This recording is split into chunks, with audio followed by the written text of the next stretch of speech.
Hello everyone, मैं मिथुन सिंह स्वागत करता हूं आप सभी का। आशा करता हूं आप सभी बहुत अच्छे होंगे। बीएसएससी के द्वारा जो इंटरमीडिएट क्लर्क की सिलेबस आई है, जिसमें कि 11,098 पोस्ट है, उसका सिलेबस क्या रहने वाला है, किन किन सब्जेक्ट को पढ़ना है पीटी और मेंस के लिए, पूरी जानकारी आपको इसमें मिल जाएगी। देखिए, टोटल 600 नंबर का एग्जाम आपसे कंडक्ट कराया जाएगा। सारी जानकारी आपको देंगे ऑफिशियल पीडीएफ के माध्यम से। पीडीएफ आपको कहाँ मिलेगा?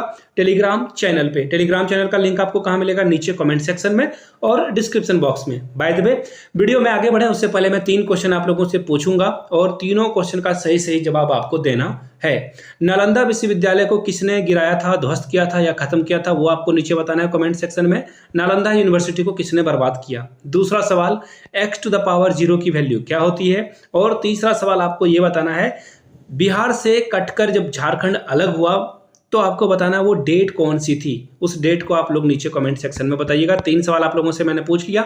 अब देखिए, बस इतना ही पढ़ना है। टॉपिक वाइज सिलेबस में जो पीटी का एग्जाम है, यानी कि जो पहला एग्जाम लिया जाएगा, वो एग्जाम जो क्वालिफाई करेंगे उन लोगों को ही यहाँ पे जो है बुलाया जाएगा। यानी कि लगभग जो है 55,000 के पास जो है लोगों को मेंस के लिए बुलाया जाएगा। 5 गुना रिजल्ट दी जाएगी पीटी में। ठीक है, तो चलिए ऑफिशियल पीडीएफ को ही ओपन कर लेते हैं और सिलेबस को हम लोग डिस्कस करते हैं कि क्या क्या सिलेबस में पूछे जाएंगे। यहाँ से आप देख लो।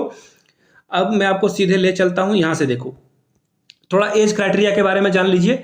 मिनिमम एज जो है 18 साल रखी गई है और मैक्सिमम एज जो है 37 यानी कि 37 साल तक रख दी गई है। अनरिजर्व कैटेगरी की बात हो रही है। महिलाओं के लिए 40 साल एज रखा गया है और अगर आप पिछड़ा वर्ग या फिर अत्यंत पिछड़ा वर्ग पुरुष महिला से आते हैं तो 40 साल वहां भी एज रखी गई है। अनुसूचित जाति जनजाति के लिए 42 साल उम्र रखी गई है। ये तो एज क्राइटेरिया हुआ जो कि मैंने आपको बता दिया। अब देखिए, यहां से आपको दिखेगा परीक्षा की प्रकृति, यानी कि जो एग्जाम लिया जाएगा वो किस तरह से लिया जाएगा। वस्तुनिष्ठ यानी कि ऑब्जेक्टिव एमसीक्यू फॉर्म में आपका एग्जाम कंडक्ट कराया जाएगा। ऑप्शन आपको मिलेंगे। क्लियर है? अब देखिए, 40,000 से अधिक आवेदन प्राप्त होने पर प्राइमरी एग्जाम लिया जाएगा, जो कि ऑब्वियस है, वेरी ऑब्वियस है कि एग्जाम जो है 40,000 पद से ज्यादा जो है फॉर्म गिरना ही गिरना है, यानी फॉर्म तो आएगा ही आएगा। और देखिए, इन्होंने बता दिया कि मेंस का एग्जाम जब भी लिया जाएगा तो 5 गुना रिजल्ट दिया जाएगा। अगर 11,000 पोस्ट के लिए नौकरी आई है तो 55K यानी कि लगभग 55,000 जो है लोगों को मेंस में शामिल होने का मौका मिलेगा। अब एक एक करके देख लेते हैं। पीटी में जो है एक पत्र जो होगा सामान्य अध्ययन का होगा, जिसमें क्या क्या पूछा जाएगा। जीके पूछा जाएगा, साइंस पूछा जाएगा, मैथ पूछा जाएगा और मानसिक क्षमता जांच में देखिए क्या क्या पूछा जाएगा। कॉम्प्रीहेंशन, लॉजिक, रीजनिंग और मेंटल एबिलिटी से सवाल पूछे जाएंगे। क्लियर हो गई बातें? अब देखिए, प्रश्न जो होगा बहु वस्तुनिष्ठ और बहुविकल्पीय होंगे। अच्छी बात है। कुल प्रश्नों की संख्या 150 होगी। प्रत्येक प्रश्न की संख्या कितनी होगी? 150। और सही जवाब देने के लिए आपको जो है 4 अंक दिए जाएंगे।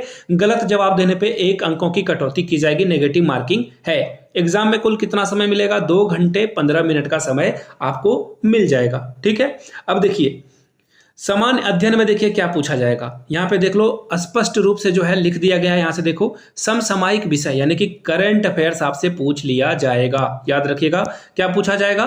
करंट अफेयर्स आपसे पूछ लिया जाएगा। ऑलराइट, आगे देखते हैं। अब आगे देखिए, आगे क्या पूछा गया है। भारत और उसके जो पड़ोसी देश हैं, यानी कि भारत के पड़ोसी देश कौन कौन है? पाकिस्तान है, चाइना है, भूटान है। भूटान के बगल में बांग्लादेश भी आपको देखने को मिलेगा, श्रीलंका भी है। तो इनसे सवाल आपसे पूछ लिया जाएगा। भारत का इतिहास, संस्कृति, भूगोल, आर्थिक परिदृश्य से सवाल पूछे जाएंगे। स्वतंत्रता आंदोलन से सवाल पूछा जाएगा। भारतीय कृषि से सवाल पूछा जाएगा।